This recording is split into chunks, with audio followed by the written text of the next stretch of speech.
ಐರಾವತ ಕೊಟ್ರೆ ಐರಾವತ ಏನ್ ಮಾಡಿತು? ಬೆಲೆ ಗೊತ್ತಿಲ್ಲದೆ ಇರುವಂತಹ ಪ್ರಾಣಿ ಯಾವ ರೀತಿಯಾಗಿ ತಿರಸ್ಕಾರ ಮಾಡಿ ಕೆಳಗೆ ಬಿಸಾಕತ್ತೋ ಹಂಗೆ ತೊಳೆದು ಬಿಟ್ಟು. ಭಗವಂತನ ಪ್ರಸಾದ ಅಂದ್ರೆ ನಾವೇನ್ ಮಾಡ್ತೀವಿ? ಈಗ ನಮ್ಗೆ ಯಾರು ನೈವೇದ್ಯ ಕೊಟ್ಟರು ಮಾಡಿದ್ರು ಅಂದ್ರೆ ಎರಡು ಗೋಡಂಬಿ ದ್ರಾಕ್ಷಿ ಬಾದಾಮಿ ಆರಿಸ್ಕೊಂಡು ಕಾಯಿ ಬಟ್ಟೆ ಬೇರೆ ಕೊಡ್ತೀರಲ್ವ, ಸಾಮಾನ್ಯ ನಾವು ಹಾಗೆ ಮಾಡ್ತೀವ. ಭಗವಂತನ ಪ್ರಸಾದದಲ್ಲಿ ಐಶ್ವರ್ಯ ಇರ್ತದೆ.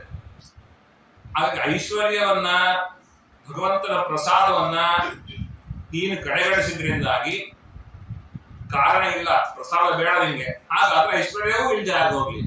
ಐಶ್ವರ್ಯ ಮದಮತ್ತವಾದಂತಹ ನೀನು ನಿನ್ನ ಆಣೆಗೆ ನಾ ಕೊಟ್ಟ ಪ್ರಸಾದ ಕೊಡ್ತೀಯಾ? ಐಶ್ವರ್ಯ ಇರೋದ್ರಿಂದ ಇದೆಲ್ಲ ನಿಂಗೆ ಐಶ್ವರ್ಯವೇ ತಿರೋಹಿತವಾಗ್ಲಿ ಅಂತ ಶಾಪ ಕೊಟ್ಟಾಗ ಒಂದೊಂದೇ ಕಳ್ಕೊಂಡ್ರು. ನಮ್ಮ ಮನೆಯಲ್ಲಿ ಫ್ರಿಡ್ಜು, ವಾಷಿಂಗ್ ಮಿಷಿನ್, ಟಿವಿ ಎಲ್ಲ ಇದೆ, ಆರಾಮಾಗಿದ್ದೀವಿ. ಒಂದೊಂದೇ ಹಾಳಾಗ್ತಾ ಹೋಗ್ಲಿ.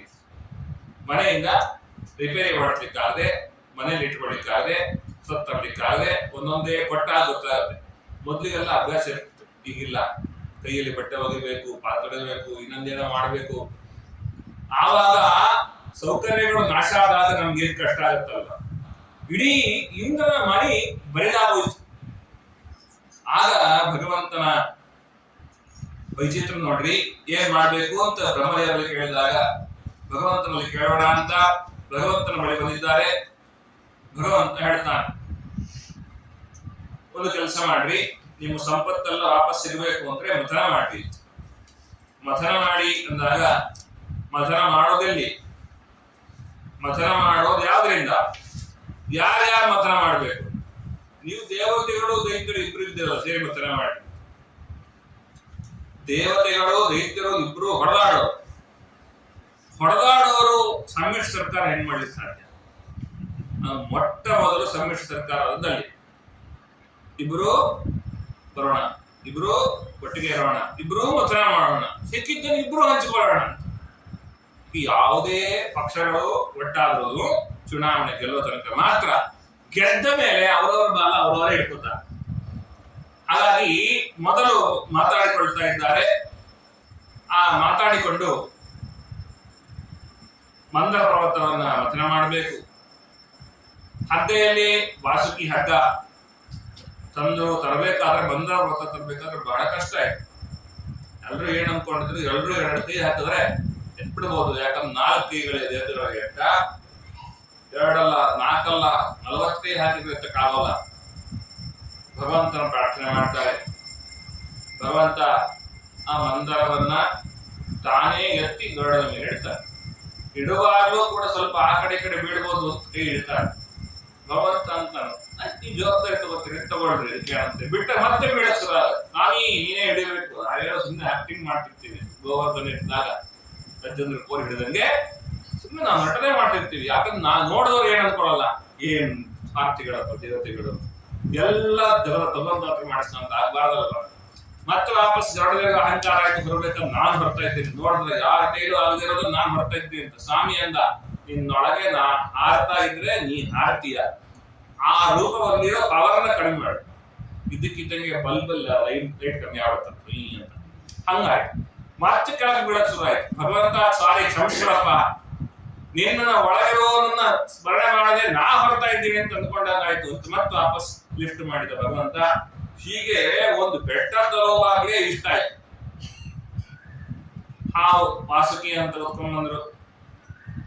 ನಾವು ಫಸ್ಟ್ ಮನೆ ಹಗ್ಗ ತರ್ತೀವಲ್ಲ, ಎಷ್ಟು ಬೆಟ್ಟ ಇರುತ್ತೆ, ಸುಮ್ಮನೆ ಒಂದು ಬಿಸಿಲಲ್ಲೋ ಅಥವಾ ನೀರ್ ಮಳೆಗಲ್ಲೋ ಇಟ್ಬಿಟ್ರೆ ಆಮೇಲೆ ಹಿಂಗಂದ್ರೆ ಹರಿದು ಹೋಗ್ಬಿಡುತ್ತೆ. ಯಾಕಂದ್ರೆ ಅದು ಯಾವುದೇ ವಿಧವಾದಂತಹ ನಿರಂತರ ಸೂರ್ಯನ ತಾಪಕ್ಕೋ ನೀರಿಗೋ ಒಳಗಾದ್ರೆ ಅದರ ಶಕ್ತಿ ಹೋಗ್ಬಿಡುತ್ತೆ. ವಾಸುಕಿಯನ್ನು ತಂದು ಸುತ್ತಿ ಮಥನ ಮಾಡ್ಲಿಕ್ಕೆ ಶುರು ಮಾಡ್ಬೇಕು. ಮಾಡುವಾಗ ವಾಸುಕಿ ಶಿಥಿಲಗೊಳ್ತಾ ಇದ್ದ. ಆ ಸಂದರ್ಭದಲ್ಲಿ ಭಗವಂತ ವಾಸುಕಿಯ ಒಳಗೊಂದು ರೂಪದಿಂದ ವಿಶೇಷವಾಗಿ ನಿಂತುಕೊಂಡ. ಆ ವಾಸುಕಿಯಲ್ಲೂ ವಿಚಿತ್ರವಾಗಿದೆ. ನಮ್ಮನೆಯಲ್ಲಿ ಹಗ್ಗ ಆ ಕಡೆ ಈ ಕಡೆ 2 ಸಮಾನವಾಗಿರುತ್ತೆ. ಇಲ್ಲಿ ಒಂದ್ ಕಡೆ ಮುಖ, ಇನ್ನೊಂದ್ ಕಡೆ ಕಾಲು ಭಾಗ. ಯಾವುದನ್ನು ಯಾರು ಹಿಡಿಬೇಕು? ಭಗವಂತ ಅಂದ ಚಾಯ್ಸ್ ಹೊರಗೆ ಬಿಡಿ. ಟಾಸ್ ಸೋತು ಬಿಟ್ರೆ ಸಮಸ್ಯೆ ಇಲ್ಲ, ಟಾಸ್ ಗೆದ್ದು ಬಿಟ್ರೆ ಸಮಸ್ಯೆ. ಯಾಕಂದ್ರೆ ಗೆದ್ದ ಮೇಲೆ ಯಾವ್ದು ತಗೋತೀವೋ ಅದರ ಮೇಲೆ ನಾವು ಸೋತ್ರ ನಾವೇ ಅನ್ಸ್ಕೋಬೇಕು ಟಾಸ್ ಗೆದ್ದಿದ್ದೇ ಅಂತ. ಹಾಗಾಗಿ ನೀನ್ ಬಿಟ್ಬಿಡು ದೇವತೆಗಳಂದ್ರು ಅವ್ರಿಗೆ ಆರಿಸ್ಕೊಳ್ಳಿ. ನಾವು ಮುಖನ ತಗೊಳ್ಳೋದು, ನಾವು ಕಾಲ್ ತಗೊಳ್ಳಲ್ಲ.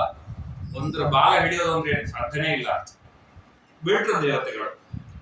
ಆದ್ರೆ ಏನಾಯ್ತು ಅದರ ಒಂದು ಇದು ಅಂದ್ರೆ, ವಾಸುಕಿಯ ಮಥನ ಮಾಡುವಾಗ ವಾಸುಕಿ ಬಳಲ್ತಾ ಇರುವಾಗ ಅವನ ವಿಷಾಗ್ನಿ ಬಡದು ದೈತ್ಯರಿಗೆ ಕಷ್ಟ ಆಯ್ತು. ದೈತ್ಯರಂದ್ರು ನಾವು ಅಗ್ರಬಿಡ್ತೀವಿ, ನಂಗೆ ಬೇಡ ಅಮೃತನೂ ಬೇಡ ಮಥನೂ ಬೇಡ. ಯಾಕಂದ್ರೆ ಪ್ರಪಂಚದ ದೇವತೆಗಳು ಅವ್ರ ತಾನೇ ಎಲ್ಲ ಹೋಗಿದ್ರು. ಮತ್ತೆ ವಾಪಸ್ ಅವರೊಳಗೆ ಚೈತನ್ಯವನ್ನು ತುಂಬಲಿಕ್ಕೆ ಭಗವಂತ ಇದ್ದ. ಈ ಕಡೆ ಭಾಗದಲ್ಲಿ ದೇವತೆಗಳು ಸುಸ್ತಾಯ್ತು. 2 ನಿಮಿಷ ಇವತ್ತಿಗೆಲ್ಲ ಏನೋ ಹೋಗಿ ನಂದಿನಿಗೆ 100 ರೂಪಾಯಿ ಕೊಟ್ರೆ ಬೆಣ್ಣೆ ಕೊಟ್ಬಿಡ್ತಾರೆ. ಹಿಂದಿನ ಕಾಲದಲ್ಲಿ ಕೂತು ಕಡಿಬೇಕಿತ್ತು, ರೊಟ್ಟೆ ನೋವು ಬಂದ್ಬಿಡುತ್ತೆ. ಅಂತದ್ರಲ್ಲಿ ಇಡೀ ಮಂದರನ ಕಡಿಬೇಕು, ಎಲ್ಲ ದೇವತೆಗಳು ಹೋಗ್ಬೇಕು. 2 ದಿವಸ ಅಷ್ಟೇ. ಕ್ಷೇತ್ರಕ್ಕೆ ಹೋದಾಗ ಉಡುಪಿ ರಥ ಎಳ್ದಿ ಹುಮ್ಮಸ್ ನಿಮ್ಗೆ ಅಲ್ಲೇ 1 ತಿಂಗಳು ಇದ್ಬಿಡ್ರಿ, ಚಾತುರ್ಮಾಸ್ಯ ಮಾಡ್ಬಿಡ್ರಿ. ಗೋವಿಂದ ಗೋಪಾಲ ಒಂದ್ಸತಿ ಮುಟ್ಟಿ ವಾಪಸ್ ಅದನ್ನ ನಿಲ್ಲಿಸ್ಬೇಕಾದ್ರೆ ಗೋವಿಂದ ಗೋಪಾಲ ಮುಟ್ತೇವೆ ನಾವು. ಒಮ್ಮೆ ಉಡುಪಿಯಲ್ಲಿ ಚಿಕ್ಕವರಿದ್ದಾಗ ಹಳೆ ಶಿರೂರು ಪರ್ಯಾಯದಲ್ಲಿ ನಾವು ಹೋಗಿ ಬೆಳಗ್ಗೆ ಏನೋ ರಥೋತ್ಸವ ಆಗ್ತಾ ಇತ್ತು, ಚುನಾವೋತ್ಸವ ಅಂತಾರೆ. ಹೇಳ್ತಾ ಇದ್ವಿ ದೇವರ ಒರೆಸ್ಕೊಂಡದ್ದು, ಬಟ್ಟೆ ಒದ್ದೆ ಆದದ್ದು. ನಾವೇನು ಹೇಳ್ತಾ ಇದ್ದೀವಿ ಒಂದು ಕಡೆ ಈಗಲೂ ಸ್ಟಕ್ ಆಗ್ಬಿಡೋದು, ಬರೋದಿಲ್ಲ. ಎಲ್ಲಿ ಅಂದ್ರೆ ಆ ಕಡೆ ಭಂಡಾರಕೆರೆ ಮಠದಿಂದ ಮುಂದಕ್ಕೆ ಬಂದಾಗ ವ್ಯಾಸರಾಜ ಮಠ ಹತ್ರ ಬರುವಾಗ ಅಲ್ಲಿ ಸ್ಟಕ್ ಆಗುತ್ತೆ, ಸ್ವಲ್ಪ ಕಂಜೆಸ್ಟೆಡ್ ಏರಿಯಾ. ಅಲ್ಲಿಗೆ ಬಂದಾಗ ಸುಸ್ತಾಗುತ್ತೆ, ಎಷ್ಟು ಹೇಳೋದು ಬರ್ತಾ ಇಲ್ಲ. ಸ್ವಲ್ಪ ಸುಸ್ತಾಗುತ್ತೆ, ಹುಡುಗರಲ್ವಾ. ಸೈಡಿಗೆ ಬಂದು ನಿಂತ್ಕೊಂಡ್ರೆ ಆವಾಗ ಗೊತ್ತಾಯ್ತು ನಾವ್ ಹೇಳ್ತಾ ಇರೋದಲ್ಲ, ಹಿಂದಿಂದ ಆನೆ ತಳ್ತಾ ಇದೆ. ನಾವೇನ್ ಅನ್ಕೊಂಡಿದೀವಿ ನಾವ್ ಹೇಳ್ತಾ ಇದ್ದೀವಿ ಅಂತ, ಆನೆ ತಳ್ತಾ ಇದೆ. ನಾವು ಕೇಳಿದ್ವಿ ಆನೆ ತಳ್ತದೆ ಅಂತ. ಈಗಲ್ಲ, ಆವಾಗಿಂದ ಆನೆ ತಳ್ತಾನೆ ಇರೋದು, ನೀವ್ ಹೇಳ್ತಾ ಇಲ್ಲ. ಹಾಗಾಗಿ ಭಗವಂತ ಒಳಗೆ ಶಕ್ತಿ ಪ್ರಧಾನಾಗಿರ್ಬೇಕು, ದೇವತೆಗಳ ಒಳಗೂ ಶಕ್ತಿ ಕೊಟ್ಟ. ಇದರ ಮಧ್ಯದಲ್ಲಿ ಏನಾಗೋಯ್ತು ಅಂದ್ರೆ ಕೆಳಗೆ ಹೋಗದೇ ಇರಬೇಕು, ಮೇಲೆ ಹೋಗದೇ ಇರಬೇಕು. ಈ ರೀತಿಯಾಗಿ ಕಡಿಬೇಕು ಅಂದ್ರೆ ಭಗವಂತ ಕೆಳಗೆ ಕೂರ್ಮರೂಪಿಯಾಗಿ ಬಂದ, ಮೇಲ್ಗಡೆ ಅಜಿತನಾಗಿ 1000 ಕೈಗಳಿದ್ದಾಗ ಬೆಟ್ಟವನ್ನು ಹೊತ್ತಿ ನಿಂತ. ಈಗ ಹೇಳ್ರಿ, ಮಥನ ಮಾಡಿದ್ಯಾರು? ಎಲ್ಲ ಭಗವಂತನೇ, ಅವರೊಳಗೆ ಇವರೊಳಗೆ. ಆದ್ರೆ ಭಗವಂತ ಮಥನ ಮಾಡಿದ್ಮೇಲೆ, ಇಷ್ಟು ಮಥನ ಮಾಡಿದ್ಮೇಲೆ ಅಮೃತದ 1 ಹನಿ ಕುಡಿದ್ನ ಇಲ್ಲ. ಭಗವಂತ ಅಮೃತದ ಮೇಲೆ ಆಸಕ್ತಿಯನ್ನೇ ತೋರಿಸ್ಲಿಲ್ಲ. ಎಲ್ಲರೂ ಬೆಟ್ಟು ಮಾಡಿ ತೋರಿಸಿದ್ರು ಕೃಷ್ಣನಿಗೆ. ಏನೋ ಉಪನ್ಯಾಸ ಹೊಡೆದ್ಬಿಟ್ಟ ಕೃಷ್ಣ, ಕರ್ಮಣ್ಯ ಬಾಲಿಕಾರಸ್ತೆ ಮಹಾಬಲೇಶು ಗದಾಚನ ಅಂತ. ಕರ್ಮಾಚರಣೆ ಒಂದು ಮಾಡಿದ್ರೆ ಗೊತ್ತಾಗೋದು, ಕೃಷ್ಣ ಅಂದ ಎಲ್ಲಾ ಕರ್ಮಾಚರಣೆ ನಾನೇ ಮಾಡೋದು. ಅವರ ಒಳಗೆ ನಿಂತು, ಇವರ ಒಳಗೆ ನಿಂತು, ವಾಸುಕಿಯಲ್ಲಿ ನಿಂತು, ಬೆಟ್ಟದ ಒಳಗೆ ಗುಡಿಯಾಗದೇ ಇರುವಂತೆ ನಿಂತು, ಬೆಟ್ಟ ಕೆಳಗೆ ಹೋಗದೇ ಇರುವಂತೆ, ಬೆಟ್ಟ ಮೇಲೆ ಹೋಗದೇ ಇರುವಂತೆ ಹೀಗೆ ಕಳೆದಾಗ ಮೊದಲು ಕಾಲಕೂಟ ವಿಷ ಬಂತು. ವಿಷ ಬಂದಾಗ ವಾಯುದೇವರು ವಿಷವನ್ನು ಸ್ವೀಕಾರ ಮಾಡಿದರು. ಈ ಅಂಶ ತಾತ್ಪರ್ಯದಲ್ಲಿ ಆಚಾರ್ಯ ವಿಶೇಷವಾಗಿ ಹೇಳ್ತಾರೆ. ಯಾಕೆ ಅಂದ್ರೆ ವೇದದಲ್ಲಿ ಇದೆ. ಕೇಶಿ ವಿಷಸ್ಯ ಪಾತ್ರೇಣ ಅಂತ ಆಚಾರ್ಯ ತಿಳಿಸುವಾಗ ಹೇಳ್ತಾರೆ. ಕೇಶ ಸೂಕ್ತದಲ್ಲಿ ವಾಯುದೇವರ ವಿಷ ಕುಡಿದ್ರು ಹಾಲಾಹಲವನ್ನ ಅಂತಿದೆ. ಪ್ರಸಿದ್ಧಿಗೆ ಬರಲಿಲ್ಲ ಆಚಾರ್ಯ. ಪ್ರಸಿದ್ಧಿ ಯಾಕೆ ಬರಲಿಲ್ಲ ಅಂದ್ರೆ ಅದ್ರ ಸೈಡ್ ಎಫೆಕ್ಟ್ ಆಗ್ಲಿಲ್ಲ. ಅದರ ಸೈಡ್ ಎಫೆಕ್ಟ್ ಆಗಿದ್ರೆ ಪ್ರಸಿದ್ಧಿ ಬರೋದು. ಆ ವಿಷವನ್ನ ಕುಡಿಬೇಕು ಅಂತ ಹೃದಯ ಹಠ ಮಾಡಿದ್ದು ನಿಜ, ರುದ್ರದೇವರಿಗೆ 1 ಅಂಶ ಕೊಟ್ಟದ್ದು ನಿಜ. ಆದ್ರೆ ಆ ವಿಷ ಕಂಠದಲ್ಲಿ ನಿಂತಿದ್ದರಿಂದ ಅವರಿಗೆ ವಿಷಕಂಠ ಅಂತ ಹೆಸರು ಬಂತು. ವಿಷ ಕಂಠದಲ್ಲಿ ನಿಲ್ಲದೆ ಒಳಗೆ ಹೋಗಿ ಜೀರ್ಣ ಆಗಿದ್ದಕ್ಕೋಸ್ಕರ ವಾಯುದೇವರು ಬರಲಿಲ್ಲ. ಹಾಗಾಗಿ ಅಂತಹ ಹಾಲಾಹಲ ವಿಷವನ್ನ ಕುಡಿದು ಒಂದಿಷ್ಟು ಅಂಶವನ್ನ ಹಿಟ್ ಮಾಡಿ ಅದೇನು ಪೂರ್ತಿ ರಸ, ಗತರಸ ಅದನ್ನ ಕೊಟ್ಟದ್ದಕ್ಕೆ ಯಾಕೆಂದ್ರೆ ಅದು ಕಲಿ ಸ್ವಯಂ ನಿಯಮವಾದಂತಹ ವಿಷ. ಅದು ಅದಾದ ಮೇಲೆ ನಂತರದಲ್ಲಿ ಅಮೃತ ಬರ್ತಕ್ಕಂಥದ್ದಾಗಿದೆ. ಇದರ ಮಧ್ಯದಲ್ಲಿ ಉಚ್ಚೈಶ್ರವಸ್ಸು ಬಂತು, ಐರಾವತ ಬಂತು, ಚಂದ್ರ ಹುಟ್ಟಿದಳು, ತುಳಸಿ ಹುಟ್ಟಿದಳು, ಲಕ್ಷ್ಮಿಯೂ ಹುಟ್ಟಿದಳು. ಆಗ ಲಕ್ಷ್ಮೀ ಶೋಧಾನೆ ಮಕ್ಕಳಿಗೆ ಹೆಣ್ಮಕ್ಳು ವಿಶೇಷ ಗೊತ್ತು. ಆಗಲೇ ಇದು ಪ್ರಸಂಗ ಆದದ್ದು. ಮದುವೆ ಆಗಬೇಕು, ಸರಮಾಲೆ ಹಿಡಿದಿದ್ದಾಳೆ, ಯಾರಿಗೆ ಹಾಕಬೇಕು ಅಂತ. ಒಬ್ಬೊಬ್ಬರಲ್ಲೂ ಒಂದೊಂದು ದೋಷ ಕಾಣ್ತಾ ಇದೆ. ಒಬ್ಬೊಬ್ಬರು ಅಪೂರ್ಣರಾಗಿದ್ದಾರೆ, ನಾನು ಪೂರ್ಣರಾಗಿದ್ದೇಳೆ. ಹಾಗಾಗಿ ಪೂರ್ಣರಾದವಳು ಪೂರ್ಣನನ್ನೇ ಕೈ ಹಿಡಿಬೇಕು, ಹೊರತಾಗಿ ಅಪೂರ್ಣರನ್ನಲ್ಲ. ಅದರಿಂದಾಗಿ ಭಗವಂತನಿಗೆ ಮಾಲೆಯನ್ನು ಹಾಕಿದ್ರು. ಆ ಲಕ್ಷ್ಮಿ ಮಾಲೆಯನ್ನು ಹಿಡ್ಕೊಂಡು ಬಂದಾಗ ದೇವತೆಗಳ್ಯಾರು ಕೂಡ ಅಂಗಶೃಂಗಾರ ಮಾಡಿಕೊಳ್ಳಿಲ್ಲ. ಯಾಕಂದ್ರೆ ಗೊತ್ತು ಅವ್ರಿಗೆ ಲಕ್ಷ್ಮಿ ನಮ್ಮ ಸೊತ್ತಲ್ಲ, ನಮ್ದು ಅಲ್ಲೇ ಇರೋದಕ್ಕೆ ಕೈ ಹಾಕಲೇಬಾರದು. ಆದ್ರೆ ದೈತ್ಯರು ರೆಡಿ ಆಗಬೇಕು, ನಾವು ಮದುವೆ ಆಗ್ಬೇಕು ಅಂತ ಹೇಳಿ. ಹಾಗಾಗಿ ಭಗವಂತನಿಗೆ ಮಾಲೆಯನ್ನ ಹಾಕಿ ಲಕ್ಷ್ಮೀ ಸ್ವಯಂವರ ಆದ ಮೇಲೆ ಅಮೃತೋತ್ಪತ್ತಿ ಧನ್ವಂತರಿ ಭಗವಂತ ಒಂದು ಕೈಲಿ ಹಿಡ್ಕೊಂಡು ಬಂದಿದ್ದಾನಂತೆ. ಹಿಡ್ಕೊಂಡು ಬಂದಾಗ ಆ ದೇವರ ಕೈಯಿಂದ ಪಾತ್ರೆಯನ್ನು ಕಿತ್ತುಕೊಂಡು ಓಡ್ತಾ ಇದ್ದ ದೈತ್ಯರು. ಯಾಕೆ? ಮಸಣ ಮಾಡಿದ ಮೇಲೆ ಖಂಡಿತವಾಗಿಯೂ ಈ ದೇವತೆಗಳು ನಮಗೆ ಕೊಡೋಲ್ಲ.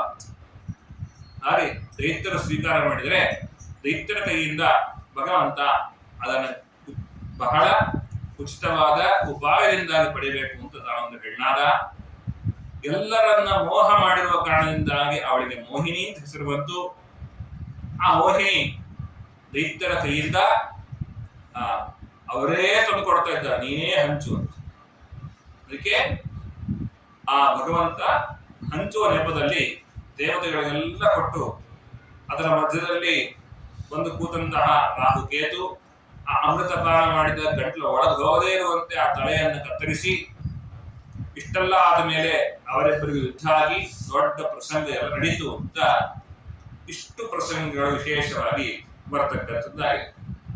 ಅಮೃತ ಕುಡಿದ್ರೆ ಏನಾಗುತ್ತೆ ಅಂದ್ರೆ ತಾತ್ಕಾಲಿಕ ರಿಲೀಫ್ ಅಷ್ಟೇ. ನಾವೇ ಅನ್ಕೊಂಡಿದ್ದೀವಿ ಸಾಯೋದೇ ಇಲ್ಲ, ಆಗಲ್ಲ. ಭಗವಂತ ಪ್ರಳಯ ಕಾಲದಲ್ಲಿ ಎಲ್ಲರೂ ನುಗ್ಗಿರ್ತಾನೆ. ಮೋಕ್ಷದಲ್ಲಿರುವ ಅಮೃತ ಬೇರೆ, ಈ ರಸ ಕುಡದಾಗ ಬರುವ ಅಮೃತ ಬೇರೆ. ಸಾಮಾನ್ಯ ಎನರ್ಜಿ ಡ್ರಿಂಕ್ ಅಂತಾರಲ್ಲ, ಆ ತರ ಇಟ್ಕೊಳ್ರಿ. ಒಟ್ಟಾರೆ ನಾವೇ ಅನ್ಕೊಂಡಿದ್ದೇವೆ ಅಮೃತ ಅಂದ್ರೆ ನಾಶವೇ ಇಲ್ಲ, ಅಲ್ಲ, ಖಂಡಿತ ಅಲ್ಲ. ಈ ಮನ್ವಂತರ ಮುಗಿಯೋ ತನಕ ಅವರನ್ನು ಯಾರು ಸೋಲಿಸ್ಲಿಕ್ಕೆ ಆಗೋದಿಲ್ಲ. ಅಂತ ಶಕ್ತಿ ಬರಲಿಕ್ಕೆ ಗೋಸ್ಕರವಾಗಿ ಅಮೃತ ಉತ್ಪತ್ತಿಯಾಗಿದೆ. ಉಚ್ಚೀಶ್ವರಸ್ಸು ಗಜ ಇವುಗಳ ಉತ್ಪತ್ತಿ ಪಾರಿಜಾತ ಹುಟ್ಟಿದೆ ಆಗಲೇ. ಹೀಗೆ ಎಲ್ಲ ಆದ ಮೇಲೆ ಧನ್ವಂತರಿ ಭಗವಂತ ಮೋಹಿನಿ ಬಂದ, ದೈತ್ಯರ ವಂಚನೆ ಮಾಡಿದ, ಅಮೃತ ಪ್ರಾಶನವನ್ನು ಮಾಡಿಸಿದ, ರಾಹುವಿನ ಶಿರಚ್ಛೇದ ನಡೀತಾ ಇದೆ. ಇಷ್ಟಾದ ಮೇಲೆ ಭಗವಂತ ಪುನಃ ಪುರುಷ ರೂಪವನ್ನು ಧರಿಸಿಕೊಂಡ. ಯುದ್ಧ ಎಲ್ಲ ಆಯ್ತು. ಈ ಅಮೃತ ಪಾನ ಮಾಡುವ ಸಂದರ್ಭದಲ್ಲಿ ರುದ್ರದೇವರು ಹೇಳಿಲ್ಲ. ಯಾಕಂದ್ರೆ ಅವರು ವಿಷಪಾನ ಮಾಡಿದಾಗಲೇ ಅವರ ಮೂರ್ಛಾವಸ್ಥೆ ಹೋದ್ರಿಂದಾಗಿ ಈ ಎಲ್ಲ ಪ್ರಸಂಗವನ್ನು ಮಿಸ್ ಮಾಡ್ಕೊಂಡಿದ್ರು. ಯಾರಾದ್ರೂ ಒಬ್ರು ನಮ್ಮಲ್ಲಿ ಯಾರು ಯಾತ್ರೆಗೆ ಬರ್ಲಿಲ್ಲ ಅಂದ್ರೆ ಅಷ್ಟಾಸೂಕ್ಷ್ಮ ಕರೆದು ಕರೆದು ಕರೆದು ನೀವು ಬರ್ಲಿಲ್ವಲ್ಲ, ಎಂತ ಚೆನ್ನಾಗಿತ್ತು ಗೊತ್ತಾ ಅಂತ ಹೇಳಿ ಅವರನ್ನು ಮುಂದೆ ಹೇಳೋದಲ್ವ. ಎಲ್ಲರೂ ಗೊತ್ತಾಯ್ತು ಮೋಹಿನಿ ರೂಪ ಭಗವಂತ ತಗೊಂಡಿದ್ದಾರೆ. ರುದ್ರದೇವಿಗೆ ಬಹಳ ಖುಷಿ ಆಯ್ತು. ಭಗವಂತ ನಮ್ಗೆ ಒಬ್ಬನಿಗೆ ತೋರಿಸದೆ ಎಲ್ಲರೂ ತೋರಿಸಿದ್ದೀಯ ನೀನು, ಅದಕ್ಕೂ ನನಗೊಮ್ಮೆ ತೋರಿಸು ಅಂತ ಕೇಳಿದ. ಬಹಳ ಚೆನ್ನಾಗಿದೆ ಆ ಪ್ರಸಂಗ. ಭಗವಂತ ಅಂದ, ಬೇಡ, ಮೋಹಕ್ಳು ಆಗ್ತೀಯ. ಖಂಡಿತ ಇಲ್ಲ, ಇಂಥ ರೂಪವನ್ನು ನೋಡ್ಬೇಕು, ಎಲ್ಲರೂ ನೋಡಿದ್ದಾರೆ, ಬಹಳ ಹೊಗಳಿದ್ದಾರೆ, ಆ ರೂಪವನ್ನು ತೋರಿಸು ಅಂತ ಕೇಳಿದ್ದಕ್ಕೆ ಆ ರೂಪವನ್ನು ತೋರಿಸ್ಲಿಕ್ಕೋಸ್ಕರವಾಗಿ ಭಗವಂತ ಒಂದು ನಾಟಕ ಆಡ್ತಾ ಇದ್ದಾನೆ. ಬಿಳಿ ಸೀರೆ ಹುಟ್ಟಿದ್ದಾನೆ, ಚಂಡನ್ನು ಹಿಡ್ಕೊಂಡಿದ್ದಾನೆ, ಮುಂಗುರುಳು ಹೀಗೆ ಬಂದಿದೆ. ಕ್ಷಣಾರ್ಧದಲ್ಲಿ ರುದ್ರದೇವರು ಆ ರೂಪವನ್ನು ನೋಡಿ ಮನಸ್ಸೋರ್ತಿದ್ದಾರೆ. ಆ ಹೆಣ್ಣಿನ ಹಿಂದೆ ಹೋಗ್ತಾ ಇದ್ದಾರೆ. ಹೋದ್ರು ಹೋದ್ರು ಹೋದ್ರು ಅವ್ರ ಶಕ್ತಿ ಸ್ರಾವ ಆಗಿ ಹೋಯ್ತು. ಆಮೇಲೆ ಅವ್ರಿಗೆ ಎಚ್ಚರ ಆಯ್ತು, ನಾನೇನೋ ಎಡವಟ್ಟು ಮಾಡ್ಕೊಂಡೆ. ಭಗವಂತ ಅಂದ, ನೋಡ್ದ್ಯಾ, ಅದಕ್ಕೆ ಹೇಳಿದೆ ನಿನ್ನ ನಾನು ರೂಪ ತೋರಿಸಲ್ಲ ಅಂತ ಹೇಳಿ. ಯಾರು ಹೇಳಿದ್ರು? ಭಗವಂತನ ಬಳಿಯಲ್ಲಿ ರುದ್ರ ಹೇಳಿದ್ರು, ನನಗೇನೋ ರೂಪ ತೋರಿಸ್ತೀವಿ, ಪರವಾಗಿಲ್ಲ, ಬೇರೆಯವರಾಗಿದ್ರೆ ಗ್ಯಾರಂಟಿ ಕಷ್ಟ. ರುದ್ರದೇವರೇ, ನೀವು ಮನೋನಿಯಾಮಕರು, ನೀವೇ ಹಿಂಗ್ ಆಗ್ತೀರಿ ಅಂದ್ರೆ ಬೇರೆಯವರ ಕಥೆಯನ್ನು ನೀವು ಕೇಳಿದ್ದಕ್ಕೋಸ್ಕರವಾಗಿ ನಾನು ತೋರಿಸಿದೆ ಈ ರೂಪವನ್ನ. ಭಗವಂತ ಹೀಗೆ 2 ಬಾರಿ ಮೋಹಿನಿ ರೂಪವನ್ನ ತೋರಿಸಿದಂತಹ ಕಥಾಭಾಗ, ಅದರ ವರ್ಣನೆ ಅಂತಕ್ಕಂಥದ್ದು 8ನೇ ಸ್ಕಂದದಲ್ಲಿದೆ. ಈ ಮೋಹಿನಿ ಅವತಾರ ಆದ ಮೇಲೆ ವಿಶೇಷವಾಗಿ ಒಮ್ಮೆ ಶುಕ್ರಾಚಾರ್ಯರ ಬಲದಿಂದಾಗಿ ಇಡೀ ಇಂದ್ರ ಪದವಿಯನ್ನ, ಸ್ವರ್ಗವನ್ನ ಬಲಿಚಕ್ರವರ್ತಿಗಳು ಕೈಲಿಟ್ಕೊಂಡ್ಬಿಡ್ತಾರೆ. ಬಲಿಚಕ್ರವರ್ತಿಗಳ ಉಚ್ಚಾರ ಕಾಲ. ಹಾಗಾಗಿ ಆ ಸಂದರ್ಭದಲ್ಲಿ ಅದನ್ನು ವಾಪಸ್ ಪಡೆಯೋದು ಹೇಗೆ ಚರ್ಚೆ. ಇಂದ್ರಾದಿ ದೇವತೆಗಳಿಗೆ ಸ್ವರ್ಗ ಇಲ್ಲ, ಬಲಿಚಕ್ರವರ್ತಿ ಆಳ್ತಾ ಇದ್ದಾರೆ. ಅವರು ಯಾವುದೇ ರೀತಿಯಾದಂತಹ ಅವರನ್ನು ಯುದ್ಧ ಮಾಡಿ ಗೆದ್ದು ಪಡೀಲಿಕ್ಕೆ ಆಗ್ತಾ ಇಲ್ಲ. ಇಂಥ ಸಂದರ್ಭದಲ್ಲಿ ಏನ್ ಮಾಡಬೇಕು ಅಂತ ಪ್ರಶ್ನೆ ಬಂದಾಗ ಕಶ್ಯಪರಿಗೆ ಬಳಿಯಲ್ಲಿ ಪ್ರಾರ್ಥನೆ ಮಾಡಿದಾಗ ಕಶ್ಯಪರು ಮತ್ತು ಅತಿಥಿ ದೇವಿ ಇಬ್ಬರೂ ಕೂಡ ತಪಸ್ಸು ಮಾಡ್ತಾ ಇದ್ದಾರೆ. ಭಗವಂತ ಪ್ರತ್ಯಕ್ಷನಾಗ್ತಾನೆ, ಭಗವಂತನ ಮಗನನ್ನಾಗಿ ಪಡಿತಾರೆ. ಪಡೆದಂತಹ ಸ್ಥಳ ಸಿದ್ಧಾಶ್ರಮ ಅಂತ ಕರೆಸಿಕೊಳ್ಳುತ್ತೆ. ಆತ ಬಂದಾಗ್ಲೇನೆ ಬಹಳ ಚಂದವಾದ ಮೂರ್ತಿ. ಅವನಿಗೆ ಉಪನಯನ ಮಾಡ್ತಾರೆ. ಆ ಉಪನಯನ ಮಾಡಿದಾಗ ಒಬ್ಬೊಬ್ಬರ ದೇವತೆಗಳು ಒಂದೊಂದನ್ನು ಕೊಡ್ತಾರೆ. ಆವಾಗ ಬಂದದ್ದು ಉಪನಯನದಲ್ಲಿ ಏನಾದ್ರು ಕೊಡೋದು. ಉಪನಯನದಲ್ಲಿ ಏನ್ ಕೊಡ್ಬೇಕು? ಏನಾದ್ರೂ ಒಂದು ಕೊಡ್ಬೇಕು. ಯಾವ ವಯಸ್ಸಿನಲ್ಲಿ ಉಪನಯನ ಮಾಡ್ತಾರೆ ನೋಡ್ಬೇಕು. ಉಪನಯನ ಮದುವೆಗೆ 2 ದಿವಸ ಮುಂಚೆ ಮಾಡಿದ್ರೆ ಆ ಉಪನಯನಕ್ಕೆ ಹೋಗ್ಲೇಬಾರ್ದು. ಮೊದಲು 7, 8, 9 ವರ್ಷಕ್ಕೆ ಉಪನಯನ ಮಾಡ್ತಾರಲ್ಲ ಗುರುಬಲ ಇದ್ದಾಗ, ಆ ಸಂದರ್ಭದಲ್ಲಿ ಉಪನಯನ ಮಾಡಿದಾಗ ಒಟವಿಗೆ ಏನಾದ್ರು ಕೊಡಬೇಕು. ಏನ್ ಕೊಡ್ಬೇಕು? ಈ ಕಾಲಕ್ಕೆ ಒಂದು ಪುಸ್ತಕ ಕೊಡಬಹುದು, ಇಲ್ಲ ಯಾವ್ದಾದ್ರು ಕೊಡ್ಬೋದು. ಪಾಪ ನಮ್ಮ ಮಗು ಕೇಳ್ತಾ ಇತ್ತು ಅಂತ ಹೇಳಿ ವಿಡಿಯೋ ಗೇಮ್ ತಂದ್ಕೊಡೋದಲ್ಲ. ಎಲ್ಲರೂ ಜನಿವಾರವನ್ನ, ಮೌಂಜಿಯನ್ನ, ದಂಡವನ್ನ, ಮಣಿಯನ್ನ, ಸರವನ್ನ ಎಲ್ಲ ದೇವತೆಗಳು ಕೊಡ್ತಾ ಇದ್ದಾರೆ ಅಂತ ತೆಗೆದುಕೊಂಡವನು ಸೀದಾ ಹೋದದ್ದೇ ಬಲಿಚಕ್ರವರ್ತಿ ಮಾಡ್ತಾ ಇರ್ತಕ್ಕಂಥ ಯಜ್ಞ. ಏನಾಗಿರುತ್ತೆ ಅಂದ್ರೆ ಎಲ್ಲಿವರೆಗೂ ಈ ಬಲಿಚಕ್ರವರ್ತಿಗೆ ಶುಕ್ರಾಚಾರ್ಯರ ಬಲ ಹೋಗೋದಿಲ್ವೋ ಅಲ್ಲಿವರೆಗೂ ಏನೂ ಮಾಡ್ಲಿಕ್ಕಾಗಲ್ಲ. ಇದು ಏನಂದ್ರೆ ಕೋಚ್ಗೂ ಮತ್ತು ಬಲಿಚಕ್ರವರ್ತಿಗೂ ಇಬ್ಬರಿಗೂ ಕೂಡ ಸರಿಯಾಗಿ ಇಲ್ಲದೇ ಇರುವಂತಹ ಪರಿಸ್ಥಿತಿಯನ್ನು ಉಂಟು ಮಾಡಬೇಕು. ಅದು ಮಾಡೋದಕ್ಕೆ ಭಗವಂತ ಬಂದದ್ದು. ಬಲಿಯನ್ನು ವಂಚಿಸೋದು ಅರ್ಥ ಏನು ಅಂದ್ರೆ ಗುರುಬಲ ಇಲ್ಲದೇ ಇರುವಂತೆ ಮಾಡುದು. ಬಲಿಚಕ್ರವರ್ತಿ ಬಂದಾನೆ, ಭಗವಂತ ಬಂದ. ಬರುವಾಗಲೇ ಬಲಿಚಕ್ರವರ್ತಿಗೆ ಆ ರೂಪವನ್ನು ನೋಡಿ ಬಹಳ ಮೋಹಕನಾಗಿ ಏನ್ ಬೇಕು ಕೇಳು ಅಂತ ಪ್ರಾರ್ಥನೆ ಮಾಡಿದ್ರು. ಆ ಕೇಳಿದಾಗ ಭಗವಂತ 3 ಪಾದ ಕೇಳಿದ. ಬಲಿಚಕ್ರವರ್ತಿಗಳು ಹೇಳ್ತಾರೆ, ಅದು ಚೆನ್ನಾಗಿದೆ, ತುಂಬಾ ಕಥೆ ಚೆನ್ನಾಗಿದೆ. ಬಂದಾಗಲೇ ಬಲಿಚಕ್ರವರ್ತಿಯನ್ನ ಮಾತಿನಿಂದಾಗಿ ಮೋಡಿ ಮಾಡಿಬಿಟ್ಟಂತೆ ರಾಮನ. ಏನೇ ನಿಮ್ಮ ವಂಶದ ಬಗ್ಗೆ ಎಷ್ಟು ಕೇಳಿದೀವಿ ನಾವು, ಏನೇ ಅಂತ. ನಿಮ್ ತಾತ ಹಿರಣ್ಯಾಕ್ಷ ಪಾಪ ಮೋಸ ಮಾಡಿ ಕೊಂದ್ಬಿಟ್ರು ಅವ್ರನ್ನ. ಹಂದಿಯಾಗಿ ರೂಪದಲ್ಲಿ ಬಂದು ಮೋಸ ಮಾಡಿ ಸಂಹಾರ ಮಾಡಿಬಿಟ್ರು. ಹಿರಣ್ಯಾಕ್ಷ ಹಿರಣ್ಯಕಶಿಪು ಎಂಥವನು, ಎಂಥ ತಪಸ್ಸು ಮಾಡಿದ, ಅಂತ ವಂಶ ನಿಮ್ದು. ದಾನ ಧರ್ಮ ಮಾಡಿದ್ರು ಎತ್ತಿನ ಕೈ ಅಂತ ಭಗವಂತ ಹೊಗಳ್ತಾ ಇದ್ದಾನಂತ. ಸ್ವಯಂ ಭಗವಂತನೇ ಹೇಳ್ತಾ ಇದ್ದಾನೆ ಬಲಿಚಕ್ರವರ್ತಿ ಬಹಳ ಸಂತೋಷ ಆಗಿದೆ. ಶುಕ್ರಾಚಾರ್ಯ ಹೇಳ್ತಾರೆ, ದಯವಿಟ್ಟು ತಿಳ್ಕೋಬೇಡ, ಇವನು ವಿಷ್ಣುವೇ ಆಗಿದ್ದಾನೆ, ಇಲ್ಲ ಯಾರೋ ಬಂದು ಹೀಗೆ ಹೇಳಿ ಸಾಧ್ಯ ಇಲ್ಲ. ಇವ ನಿನ್ನನ್ನ ಮುಗಿಸ್ಬೇಕು ಅಂತಿದ್ದಾನೆ, ದಯವಿಟ್ಟು ಅವನಿಗೆ ಏನು ಕೊಡಬೇಡ. ಹೆಂಗ್ ಸಾಧ್ಯ? ಮನೆಗೆ ಬಂದ ಬ್ರಾಹ್ಮಣ, ಆತನಿಗೆ ಏನು ಕೊಡದೇ ಇರೋದಂತ ಆಗತ್ತ? ನಾನು ಮಾತು ಕೊಟ್ಬಿಟ್ಟಿದ್ದೀನಿ, ಆವಾಗಲೇ ಏನ್ ಬೇಕು ಕೇಳ ಕೊಟ್ಬಿಡ್ತೀನಿ ಅಂತ ಹೇಳಿ ಅದನ್ನ ನಾನು ವಾಪಸ್ ಬರೋದಿಲ್ಲ. ಈ ಭಿನ್ನಾಭಿಪ್ರಾಯ, ನನ್ನ ಮಾತು ಕೇಳಲ್ಲ ನೀನು, ನಾನು ನಿನ್ ಸಪೋರ್ಟ್ ಇಲ್ಲ, ನಿನಗೆ ನಾನು ಬೆಂಬಲ ಕೊಡೋದಿಲ್ಲ, ನನ್ನ ಅನುಗ್ರಹ ನಿನಗಿರೋದಿಲ್ಲ ಅಂತ ತಿರೋಹಿತರಾಗಿ ಶುಕ್ರಾಚಾರ್ಯರು ನಡೀತಾ ಇದ್ದಾರೆ. ಈ ಪ್ರಸಂಗವನ್ನು ಉಂಟು ಮಾಡ್ಲಿಕ್ಕೋಸ್ಕರವಾಗಿ ಭಗವಂತ ಬಂದಾಗ ಕೇಳಿದ 3 ಪಾದ ಭೂಮಿ ಅಂತ. ಅಲ್ಲ, ಈ 3 ಪಾದ ಭೂಮಿಯನ್ನು ಇಟ್ಕೊಂಡು ಏನ್ ಮಾಡ್ತೀಯ ಸ್ವಾಮಿ? ಯಾಕೆ? ನಾನು ಏನ್ ಬೇಕೋ ಕೇಳ್ತೀನಿ, ಏನ್ ಬೇಕೋ ಕೇಳ್ಕೊಡ್ತೀನಿ ಅಂತ ಹೇಳಿದ್ದೀನಿ, 3 ಪಾದ ಭೂಮಿಯನ್ನು. ಆಗ ವಾಮನ ಚಕ್ರವರ್ತಿ ಹೇಳ್ತಾನೆ, ವಾಮನ ಭಗವಂತ ಹೇಳ್ತಾನೆ, ನೋಡು, ನೀನ್ ಏನ್ ಕೊಟ್ರು ಅದು ತೃಪ್ತಿ ಆಗೋಲ್ಲ. ಯಾಕಂದ್ರೆ ಮನುಷ್ಯನ ಮನಸ್ಸೇ ಹಾಗೆ, ಯಾವ್ದು ಎಷ್ಟು ಕೊಟ್ರು ಇನ್ ಸ್ವಲ್ಪ ಬೇಕಿತ್ತು ಅದೇ ಅಲ್ವಾ? ಸೊಸೆ ಎಷ್ಟೇ ಚಂದ ಅಡಿಗೆ ಮಾಡಿದ್ವಿ, ಇಂಚೂರು ಉಪ್ಪು ಬೇಕು, ಇಂಚೂರು ಸಕ್ಕರೆ ಬೇಕು, ಇಂಚೂರು ಬೇಯಬೇಕಿತ್ತು, ಇನ್ನೊಂಚೂರು ಹೊತ್ತು ಬಿಟ್ಟಿದೆ ಇದು ಅಲ್ವಾ? ಯಾವ್ದು ಎಷ್ಟೇ ಮಾಡಿದ್ರು ಒಳ್ಳೇದು, ನಮ್ಗೆ ಇನ್ನೂ ಬೇಕು ಅಂತ ಅನ್ಸುತ್ತೆ. ನನಗೆ 3 ಪಾದ ಕೊಡು ಸಾಕು, 3 ಪಾದ ತಗೋತೀನಿ. ಪ್ರಸಾದ ಬಿಟ್ಟಿದ್ದವರೇ ಆಗಿ ಆ ಪಾದ ಬೆಳೀತು ದೊಡ್ಡ ಭೂಮಂಡಲವನ್ನು ನುಂಗಿ ಹಾಕಿತು. ಇನ್ನೊಂದು ಪಾದದಿಂದಾಗಿ ಮೇಲೆತ್ತಿ ಆ ಬ್ರಹ್ಮಾಂಡ ಕಟಾಹ ಸ್ಪರ್ಶ ಆದಾಗ ಒಡೆದು ನೀರು ಬರ್ತಾ ಇದೆ. ಬಂದ ಕೂಡಲೇ ಬ್ರಹ್ಮದೇವರು ಆ ಕಮಂಡಲಿಯಿಂದ ಹಿಡಿದು ತೀರ್ಥವನ್ನ ಭಗವಂತನ ಅಭಿಷೇಕ ಮಾಡ್ತಾ ಇದ್ದಾರೆ. ಪಾದ ತೊಳಿತಾ ಇದ್ದಾರೆ. ತೊಳೆದ ಪಾದ ನೀರು ಕೆಳಗೆ ಬಿದ್ರೆ ಅಪರಾಧ ಅಂತ ಹೇಳಿ ಶಿರಸ್ಸಿನ ಹೃದಯ ಧರಿಸ್ತಾ ಇದ್ದಾರೆ. ಹಾಗಾಗಿ ನಾವು ನದಿಯಲ್ಲಿ ಯಾವಾಗಲೂ ಸಂಧ್ಯಾವನೆ ಮಾಡಕ್ ಕುದಿರ್ತೀವಿ. ಅವ್ರು ಯಾರೋ ಹಿಂಗ್ ತಗೊಂಡು ಬಿಟ್ಟು ನೀರನ್ನು ನಾವು ಆಚರಣೆ ಮಾಡ್ತೀವಲ್ಲ ಅಂತ ಹೋಗಬಾರ್ದು. ನದಿ ನೀರಿಗೆ ಪವಿತ್ರವಾಗಿರುತ್ತೆ. ಭಗವಂತನ ಕಾಲಿಂದ ಒಡೆದು ಬಂದ ನೀರೇ, ಆ ನೀರಿನಿಂದಲೇ ಪಾದಪೂಜೆ ಮಾಡಿದ್ರು. ಹಾಗಾಗಿ ನದಿಯಲ್ಲಿ ಪಾವಿತ್ರತೆ ಇರ್ತದೆ. ಆ ನೀರನ್ನ ಸ್ವರ್ಧುನಿ ಅಂತ ಕರೀತಾರೆ. ಸ್ವರ್ಗದಲ್ಲಿ ಹರಿಯುವಂತಹ ಗಂಗೆ, ಆಕಾಶ ಗಂಗೆ. ಆ ರೀತಿಯಲ್ಲಿ ಪಾದ ಬೆಳೆದ ಮೇಲೆ ಕೇಳಿದ್ರು, ನೋಡು ಆವಾಗ ಹೇಳ್ಬೇಕಾದ್ರೇನೆ ಹೇಳ್ದೆ, ಕೊಡ್ತೇನೆ ಅಂತ ಹೇಳಿ ಕೊಡದೇ ಇದ್ರೆ ನರಕಕ್ಕೆ ಹೋಗಲಿ. ಇಡೀ